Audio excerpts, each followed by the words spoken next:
በመካከለኛው ምስራቅ የፖለቲካ መድረክ ላይ ከጥቁር ጥምጣማቸው ስር የሚወረወረው እይታቸው ብቻ የዓለምን ሀያላን የሚያርበደብድ የአንድ እጃቸው ምልክት በሚሊዮን የሚቆጠሩ ሰዎችን ወደ አደባባይ የሚያስወጣ በጸጥታ ውስጥ ሆነው ማዕበል የሚፈጥሩ አንድ ሰው አሉ። ስማቸው በዋሽንግተን ኮሪደሮች ውስጥ ሲነሳ የፍርሃትና የጥላቻ ስሜት ይፈጥራል። በቴህራን ጎዳናዎች ላይ ደግሞ የአብዮትና የጽናት ምልክት ተደርገው ይታያሉ።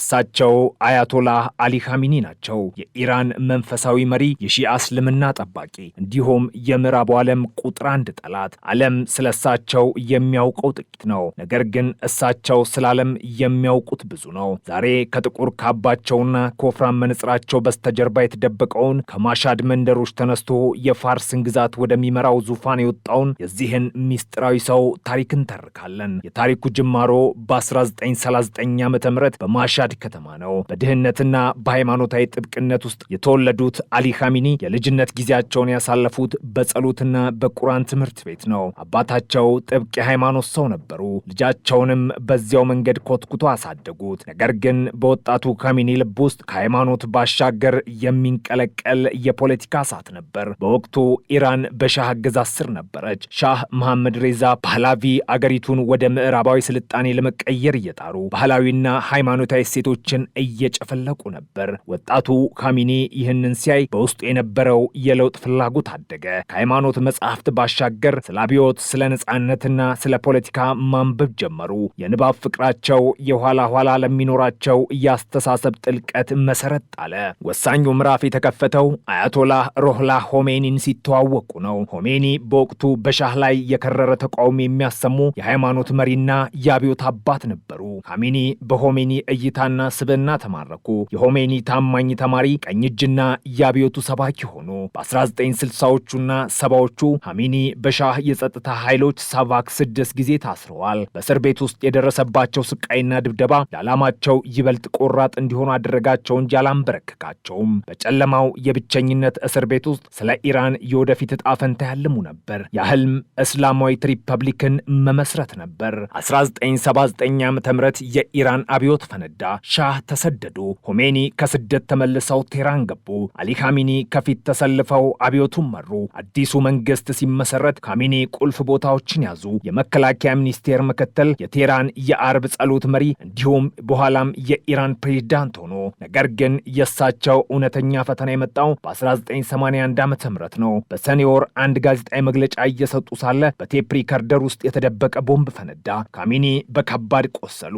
ቀኝ እጃቸው ሽባ ሆነ። ይህ አደጋ ግን በህዝቡ ዘንድ ሕያው ሰማዕት የሚል ክብርን አጎናጸፋቸው። ሽባ የሆነው እጃቸው ለጠላቶቻቸው የማይበገር ምልክት፣ ለደጋፊዎቻቸው ደግሞ የመስዋዕትነት አርማ ሆነ። በ1989 ዓ.ም ኢማም ሆሜኒ ሲያርፉ ዓለም የኢራን አብዮት አበቃለት ብሎ አሰበ። ነገር ግን አስገራሚው ክስተት ተፈጠረ። ብዙዎች ባልጠበቁት ሁኔታ አሊ ኻሜኒ የኢራን የበላይ ጠባቂ ተብሎ ተሾሙ። በወቅቱ ብዙዎች ለዚህ ቦታ ብቁ አይደሉም፣ የሃይማኖት ዕውቀታቸው ጥልቅ አይደለም ብለው ተቹ።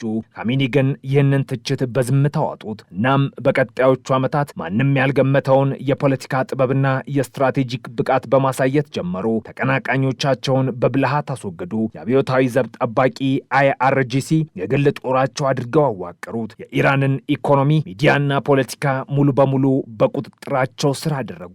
የኻሜኒ መሪነት ዘመን በሁለት ዋና ዋና ምሰሶች ላይ የተመሰረተ ነው። መቋቋም ሬዚስተንስና ራስን መቻል። አሜሪካን ታላቁ ሰይጣን፣ እስራኤልን ደግሞ ካንሰር ብለው የሚጠሩት ኻሜኒ የውጭ ፖሊሲያቸውን በጸረ ምዕራባውያን አቋም ላይ ገነቡ። በሊባኖስ ሄዝቦላህን፣ በጋዛ ሐማስን፣ በየመን ሁቲዎችን እናም በኢራቅ ሚሊሻዎችን በመደገፍ የመካከለኛው ምስራቅን የኃይል ሚዛን ቀየሩት። ይህ የመቋቋም ግንባር አክሲስ ኦፍ ሬዚስተንስ የኻሜኒ የረዥም ጊዜ ስትራቴጂ ውጤት ነው። ኢራን ድንበሯን ሳትሻገር በእነዚህ ወኪሎቿ አማካኝነት ከሜዲትራኒያን ባህር እስከ ቀይ ባህር ድረስ ተጽዕኖዎችን አስፋፋች። ኻሜኒ በቴህራን ቤተ መንግስት ውስጥ ተቀምጠው የቤሩትን፣ የደማስቆን፣ የባግዳድን የሪያዱና የሰንዓን ፖለቲካ ያሽከረክራሉ። የኻሜኒ ስብዕና እጅግ የተወሳሰበ ነው። በግል ሕይወታቸው በጣም ቀላል ሰው ናቸው። ግዙፍ ቤተ መንግስት ውስጥ አይኖርም። ውድ ልብስ አይለብሱም። ለኪነ ጥበብ፣ ለግጥምና ለስነ ጽሑፍ ልዩ ፍቅር አላቸው። በየዓመቱ ከገጣሚዎችና ከጸሐፊዎች ጋር ይሰባሰባሉ፣ ግጥም ያነባሉ፣ ይተቻሉ። በተቃራኒው ደግሞ በፖለቲካና በደህንነት ጉዳይ ላይ እጅግ ጨካኝና ምሕረት የለሽ ሰው ናቸው። በ1999 በ2009ና በ2019 የተቀሰቀሱትን ህዝባዊ ተቃውሞዎች በብረት እጅ ደምስሰዋል። የአብዮቱን ደህንነት ማስጠበቅ ከሁሉም በላይ ነው የሚለው አቋማቸው ለማንኛውም ተቃውሞ ጆሮ እንዳይሰጡ አድርጓቸዋል። ለእሳቸው ዲሞክራሲና ሰብአዊ መብት የምዕራባውያን የፖለቲካ መሳሪያዎች ናቸው። የኢራን የኒውክለር መርሃ ግብር የኻሜኒ ሌላኛው የፖለቲካ ካርድ ነው። ለዓመታት ዓለም አቀፍ ማዕቀብና ጫና ቢደረግበትም ኻሜኒ ግን የኒውክለር ቴክኖሎጂ መብታችን ነው በሚለው አቋማቸው ጸንቷል። የመርሃ ግብር ለኢራን የኃይል ምንጭ ብቻ ሳይሆን ከምዕራባውያን ጋር የመደራደሪያና የህልውና ዋስትናም ነው። ኻሜኒ ማዕቀቡን እንደ ኢኮኖሚያዊ ጂሃድ ይቆጥሩታል። ህዝቡን ታገሱ፣ አሜሪካ ልታሸንፈን አትችልም እያሉ ያበረታታሉ። የጽናት ኢራን በኒውክለር አቅም ጫፍ ላይ እንድትደርስ አድርጓታል። አሁን ኻሜኒ አንድ ፊርማ ብቻ ከፈረሙ ኢራን የኒውክለር ቦምብ ባለቤት መሆን ትችላለች ተብሎ ይታመናል። የስልጣን ነው ዓለምን በሳቸው ዙሪያ በጥንቃቄ እንድትራመድ ያደረጋት። ዛሬ በሰማኒያዎቹ ዕድሜ ውስጥ የሚገኙት አያቶላህ አሊ ኻሜኒ የመካከለኛው ምስራቅን ፖለቲካ እንደ ቼዝ ጨዋታ እየተጫወቱት ነው። በሶሪያ የአሳድን መንግስት አድነዋል። በየመን ሁቲዎችን አጠንክረዋል። በእስራኤል ድንበር ላይ የሮኬት ደን ተክለዋል። ከሩሲያና ከቻይና ጋር ስትራቴጂካዊ ጥምረት ፈጥረዋል። የአሜሪካን ተጽዕኖ እየተገዳደሩ ነው። የእሳቸው ኢራን ከ40 ዓመታት በፊት እንደነበረችው ተነጥላ የምትኖር ደካማ ሀገር አይደለችም። ይልቁንም ድሮኖቿን በዩክሬን ሰማይ ላይ የሚበሩ ሚሳኤሎቿ ቀጠናውን የሚሸፍኑ የፖለቲካ ክንዷ እስከ ደቡብ አሜሪካ ቬንዙዌላ የሚረዝም ሀያል ሀገር ናት። ነገር ግን ከስኬታቸው ጀርባ ጥላም አለ። የኢራን ኢኮኖሚ በዋጋ ንረት እየተሰቃየ ነው። ወጣቱ ትውልድ በስራ አጥነትና በነጻነት እጦት ተማሯል። በቅርቡ የተቀሰቀሰው የሂጃብ ተቃውሞ ስርዓቱ በህዝቡ ዘንድ ያለውን የቅቡልነት ጥያቄ ውስጥ ከቶታል። ኻሜኒ ግን አሁንም ድረስ ጠላት አድብቶ እየጠበቀ ነው በሚለው ትርክት የብረት አገዛዛቸውን አጠናክረዋል። እሳቸው ለኢራን አባት ናቸው ወይስ አምባገነን? ለሺአ ሙስሊሞች መሪ ናቸው ወይስ ፖለቲከኛ?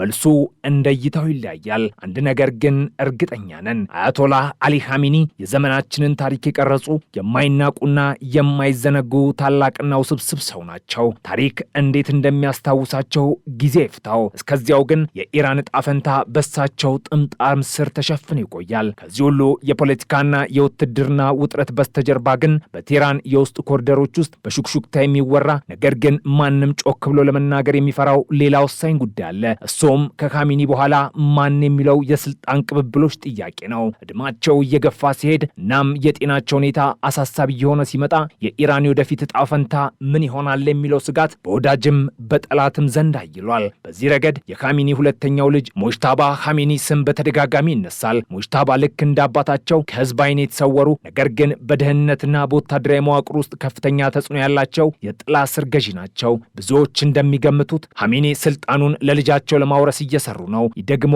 እስላማዊቷን ሪፐብሊክ ወደ ስርወ መንግስት ሊቀይራት ይችላል የሚል ትችት አስከትሏል። ነገር ግን የዚህ ድራማ ዋና ተዋናዮች ኻሜኒ ብቻ አይደሉም። ሁሉን ቻዩ የአብዮታዊ ዘብ ጠባቂ IRGC ቀጣዩ መሪ የመወሰን ቁልፍ በእጁ እንደያዘ ይገመታል። ኻሜኒ ይህንን ኃይል ፈጥረው አሳደጉት። አሁን ግን ይህ ኃይል ከፈጣሪው በላይ ጉልበታም ሆኖ የወደፊቱን የኢራን ካርታ ሊቀይረው ተዘጋጅቷል። የኻሜኒ ህይወትና ዘመን ከእስራኤል ጋር በሚያደርጉት የጥላ ጦርነት ሻዶው ዋር በይበልጥ ይደምቃል። ይህ ጦርነት በግንባር የሚደረግ ሳይሆን በሳይበር ጥቃት፣ በስለላና በድብቅ ግድያዎች የተሞላ ነው። እስራኤል የኢራንን የኒውክለር ሳይንቲስቶች ቴህራን ከተማ ውስጥ እያደነች ስትገድል፣ የኒውክለር መዛግብትን ሰርቃ ስታወጣና በናታንስ የኒውክለር ጣቢያ ላይ ፍንዳታ ስታደርስ ኻሜኒ ይህንን ሁሉ እንደ ግል ውርደትና እንደ ህልውና አደጋ ነው የሚመለከቱት። ሆኖም የሚገርመው ነገር እኚህ ሰው በእያንዳንዱ ጥቃት ከተዳከሙ በኋላ ይበልጥ ጠንክረውና ተደራጅተው መመለሳቸው ነው። የስለላ መረባቸውን አጠናክረዋል። በመካከለኛው ምስራቅ ያሉ ወኪሎቻቸውን አብዝተዋል። ለእስራኤል እያንዳንዱ እርምጃ ኻሜኒ በሶሪያ በሊባኖስ ወይም በጋዛ በኩል ምላሽ ይሰጣሉ።